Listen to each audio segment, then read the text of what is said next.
Jeepers Creepers 3 is finally here after a 14-year absence, and I got to see it tonight. And it was only being released for one night, and I think I know a reason behind that. I'm going to talk about that after this video, because my reasoning behind it and the situation involved, it has nothing to do with the movie itself, but I feel as though I need to bring up this situation, and I feel as though it needs to be acknowledged because the movie was only being showed for one night.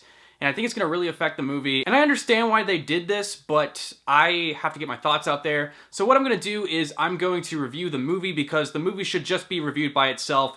No other affiliations attached to it. It should just be reviewed as a movie. And then I'll give you my initial thoughts on the situation right after the review. Alright, so as you guys have seen from my past couple of videos, I am a fan of Jeepers Creepers. I saw the first movie when I was very young, and it was that first scary movie that made me not go to sleep at night. I had a lot of trauma from the first one, and it just affected me really hard.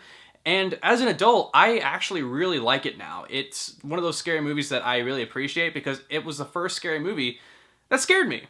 And I have some thoughts on the second one. All of my reviews are on my channel, and I got to see the third one tonight. And I was very excited as a fan, and I saw when I went to the movie theater that there was a lot of fans of the Jeepers Creepers franchise. There were kids there, and it was just, you know, showcasing that this is a franchise that we've been wanting back for a very long time, and we finally got it. And what was my initial thoughts on Jeepers Creepers 3?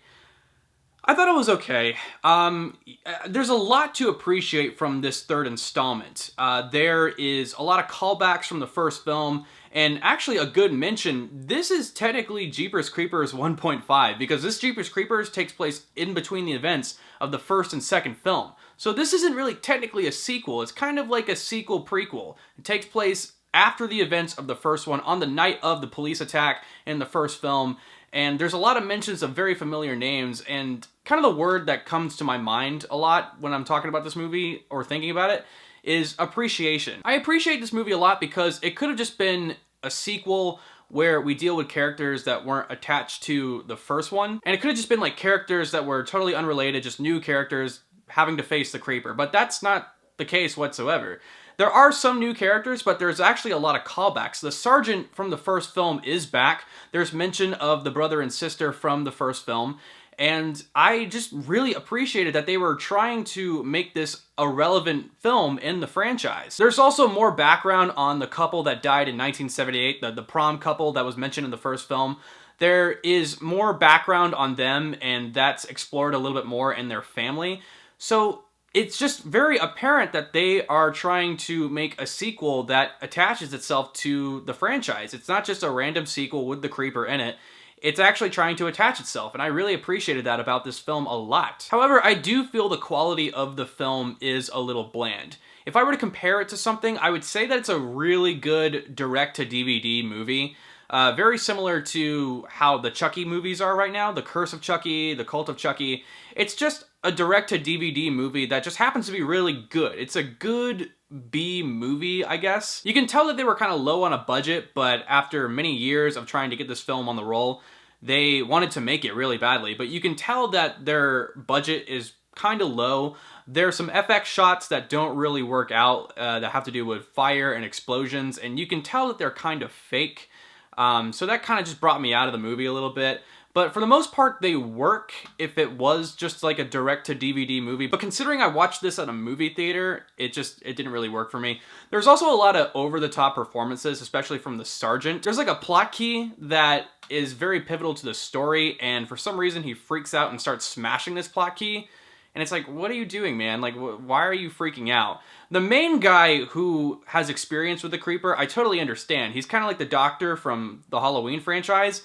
He has every right to freak out because he knows about the Jeepers Creeper. Like, he can. So, him kind of going over the top, I kind of understood, but everybody else didn't really... Why did you have to freak out? There's also a lot of bland performances from the teenagers, and there's not anyone really in the middle, except for like the main guy who knows about the Jeepers Creeper. There's just over-the-top performances, and there's bland performances that I didn't really care about. And overall, the movie itself, I didn't feel like there was any resolution whatsoever. You could tell that they're going for a fourth one, which I'm excited for because they're bringing a key character back. But for this movie itself, for what I got tonight, I felt as though there was not really a whole lot of resolution.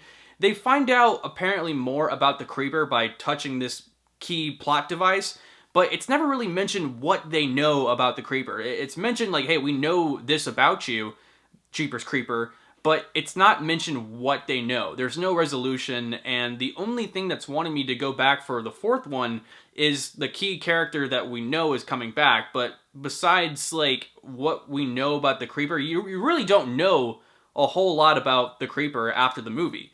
They claim to know a lot about the Creeper, but you as an audience don't know, and that kind of pissed me off a little bit.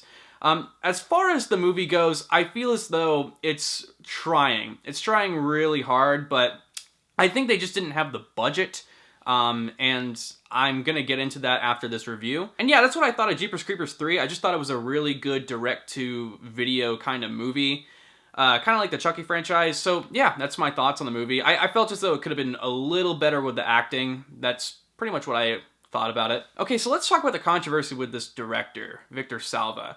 As I've stated in the first review that I did for Jeepers Creepers, this guy has a really dark past. I'm going to talk a little bit more about that and how it's affecting the release of this movie. I think the only reason why they decided to do a one-night kind of deal with this movie is because maybe it was just like a gimmick to get more money, and the reason why, I think they were honestly afraid that people weren't going to see this movie because Victor Salva has a record. He's been to jail, and I think you guys know why. If you don't, you can Google it. It's pretty disgusting. However, I go to a film school, and there are a lot of instructors saying, hey, don't go see this movie because of what this guy did. And that just made me think because, I mean, I respect my instructors immensely. They have worked in the industry, and they've done a lot of big budget movies, and I really respect them for that, and I love some of them. But for what they were saying about this movie, I have to disagree. You see, I understand why they would think that. Victor Salva, for what he did in the past, is kind of unforgivable. And it's kind of a crime against humanity.